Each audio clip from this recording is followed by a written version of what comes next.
Kali ini, kami dari kelompok A2 Filsafat Matematika akan membahas tentang rekonseptualisasi filsafat matematika. Nah, sebelum kami memulai kegiatan pada siang hari ini, sebelumnya akan saya perkenalkan terlebih dahulu anggota kelompok kami. Yang pertama, nama saya Sobri Rahmatullah Arif Rahman. Kemudian yang kedua ada Laila Fadriyati Kodriyah. Dan yang ketiga ada Elida Nazira Sani, dan yang keempat ada Anya Amana Lailani. Oke, langsung saja ya untuk pembahasan yang pertama mengenai rekonseptualisasi filsafat matematika, yaitu kita akan membahas tiga aspek, yaitu untuk aspek yang pertama tentang ruang lingkup filsafat matematika, dan yang kedua yaitu aliran filsafat, dan yang ketiga yaitu empirisme kuantum. Ya, yang pertama adalah ruang lingkup filsafat matematika. Pertama, ada perbedaan antara pengetahuan sebagai produk akhir yang sebagian besar diwujudkan dalam bentuk dalil-dalil dengan kegiatan memahami atau kegiatan mencari pengetahuan yang berhubungan dengan asal-usul pengetahuan dan keterlibatan manusia dalam penciptaannya. Yang kedua, ada perbedaan antara matematika sebagai pengetahuan yang berdiri sendiri dengan matematika sebagai sesuatu yang berhubungan dan menjadi bagian yang tidak dapat dipisahkan dari jaringan ilmu pengetahuan manusia.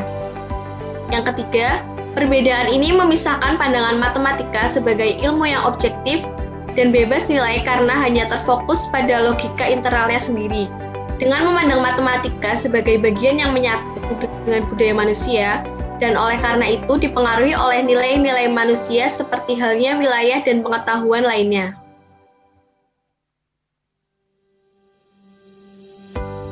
Kajian lebih lanjut pada ruang lingkup filsafat matematika meliputi 1.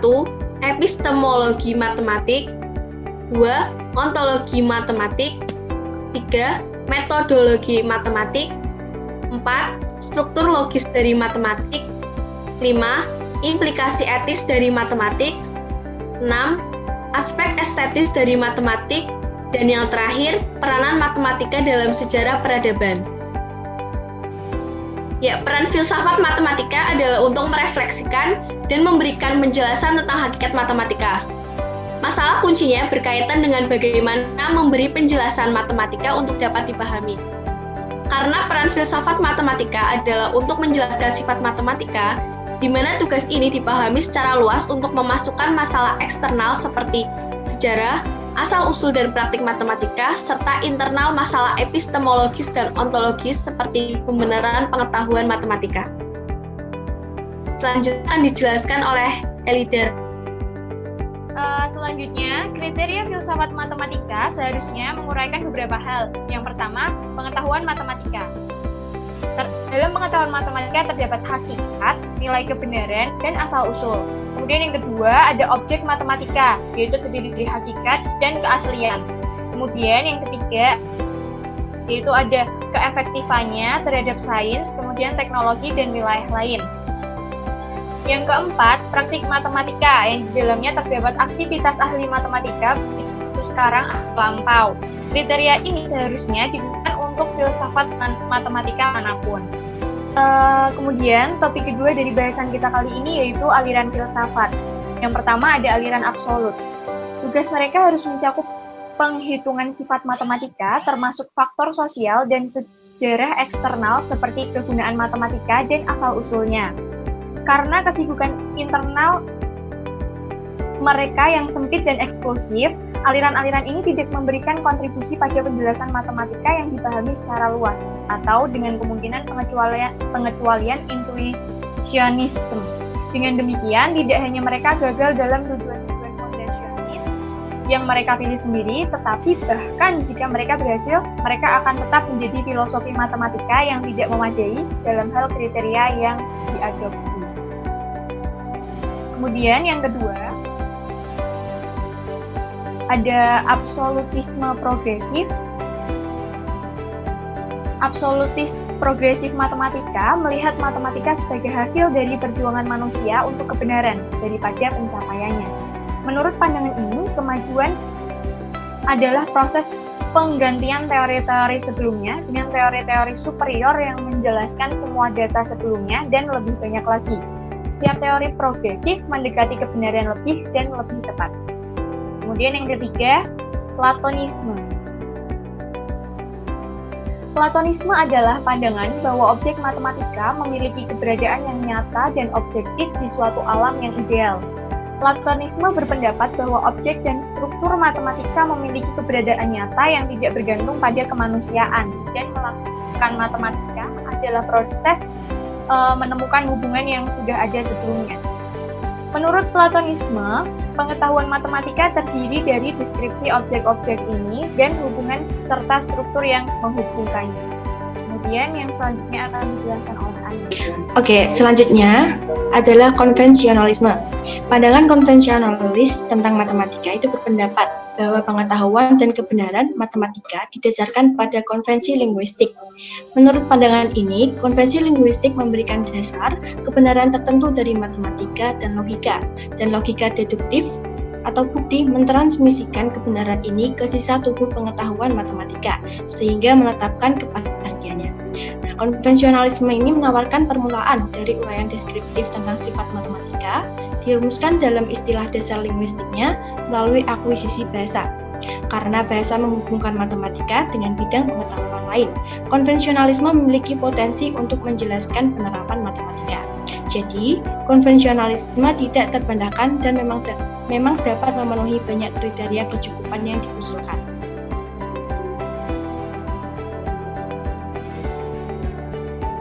Oke, selanjutnya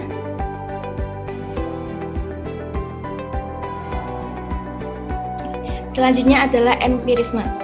Kita dapat membedakan dua tesis empiris. Yang pertama, ada konsep matematika memiliki asal-usul empiris, dan yang kedua, kebenaran matematika memiliki pembenaran empiris, yaitu berasal dari pengamatan terhadap dunia fisik.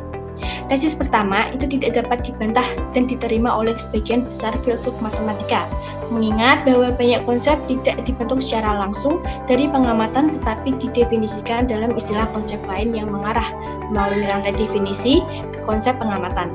Kemudian tesis kedua ditolak oleh semua kecuali empiris karena mengarah pada beberapa absurditas. Oke, yang selanjutnya kita akan membahas aspek yang ketiga, yaitu empirisme kuasi.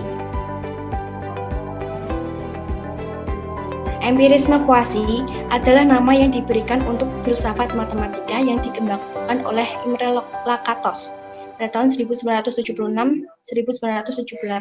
Nah, ini adalah pandangan bahwa matematika adalah apa yang dilakukan dan telah dilakukan oleh para matematikawan dengan semua ketidaksempurnaan yang melekat dalam setiap aktivitas atau ciptaan manusia. Empirisme kuasi mewakili kebangkitan empirisme dalam filsafat matematika. Lakatos 1967. Yang pertama, ada eksposisi empirisme kuasi Lakatos. Pada eksposisi kuasi empirisme Lakatos ini terdapat 5 tesis. Yang pertama, ada pengetahuan matematika bisa salah dalam empirisme kuasi. Yang kedua, matematika adalah deduktif hipotetis. Dan yang ketiga, sejarah adalah pusatnya. Yang keempat, keunggulan matematika informal ditegaskan. Kemudian yang kelima, teori penciptaan pengetahuan disertakan. Nah, kemudian yang kedua ada kriteria kecukupan dari kuasi empirisme. Kriteria kecukupan dari kuasi empirisme ini menawarkan penjelasan sebagian tentang pengetahuan matematika serta asal-usul dan dasar kebenarannya.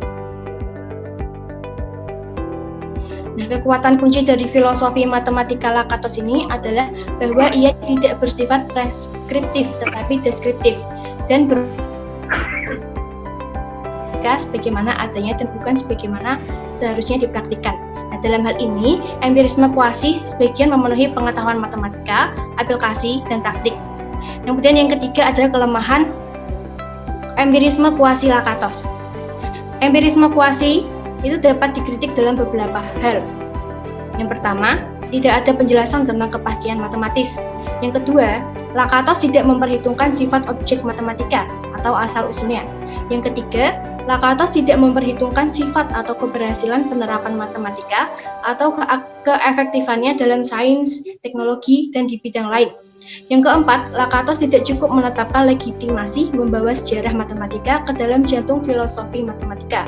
Yang kelima, masalah kontrasnya, status filosofi dan tesis sejarahnya. Lakatos gagal memberikan pembenaran untuk memperkenalkan tesis historis empiris ke dalam pendekatan filosofis analitik. Kemudian yang keenam, filsafat matematika empiris kuasi. Lakatos memberikan dasar yang diperlukan tetapi tidak cukup untuk membangun pengetahuan matematika. Kemudian yang terakhir, tidak ada eksposisi sistematis tentang empirisme kuasi yang mengedepankan tesisnya secara mendetail dan mengantisipasi serta membantah keberatan terhadapnya. Kemudian yang keempat, yaitu empirisme kuasi dalam filsafat matematika. Nah, untuk yang terakhir yaitu tentang kesimpulan. Cakupan ruang lingkup atau wilayah filsafat matematika adalah A. Wilayah sosial di mana matematika menyatu dengan sejarah budaya dan kehidupan manusia. Matematika mengandung nilai-nilai moral dan sosial yang memiliki peran penting dalam pengembangan dan penerapan matematika.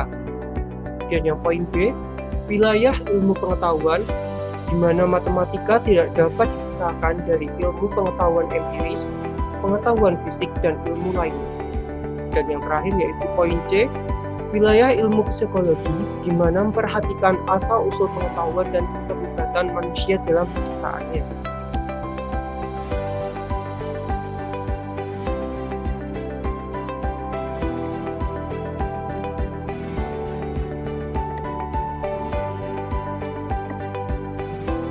Berdasarkan penjelasan di atas, filsafat matematika seharusnya menguraikan kriteria pengetahuan matematika, objek matematik, penerapan matematika, dan praktek matematika. Berdasarkan pada kriteria tersebut, dapat disimpulkan bahwa ketidaksesuaian aliran filsafat absolut normal sebagai filsafat matematika, sementara aliran absolut progresif memandang matematika sebagai akibat dari upaya matematika untuk mencari kebenaran daripada hasilnya, dan juga memberikan ruang dan kesempatan kepada ahli matematika yang berusaha mencari fondasi atau dasar yang kuat untuk pengetahuan matematika, sehingga aliran ini dianggap memenuhi sebagai kriteria. Aliran Platonisme tidak dapat memberikan penjelasan yang tepat terkait dengan bagaimana ahli matematika memperoleh akses ke dalam pengetahuan yang ada. Aliran ini juga tidak mampu memberikan deskripsi yang tepat untuk matematika yang baik secara internal ataupun eksternal. Karena aliran ini tidak dapat memenuhi kriteria di atas, Platonisme ditolak sebagai filsafat matematika. Aliran konvensionalisme mengatakan bahwa kita tidak akan menemukan suatu kebenaran matematika dan logika yang dikemukakan secara literal seperti aturan dan konvensi linguistik. Quinn memandang aliran ini memiliki potensi menjadi filsafat matematika yang sedikit berbeda. Terkait dengan kriteria sebelumnya, aliran empirisme kuasi memenuhi kriteria pengetahuan matematika. Yang pertama aplikasi, juga praktik dan praktek. Dan terima kasih. Sekian presentasi dari kami dari kelompok A2 filsafat matematika. Apabila ada pertanyaan bisa disampaikan melalui forum diskusi, dan sebelumnya terima kasih. Bila Taufik wal Hidayah. Wassalamualaikum warahmatullahi wabarakatuh.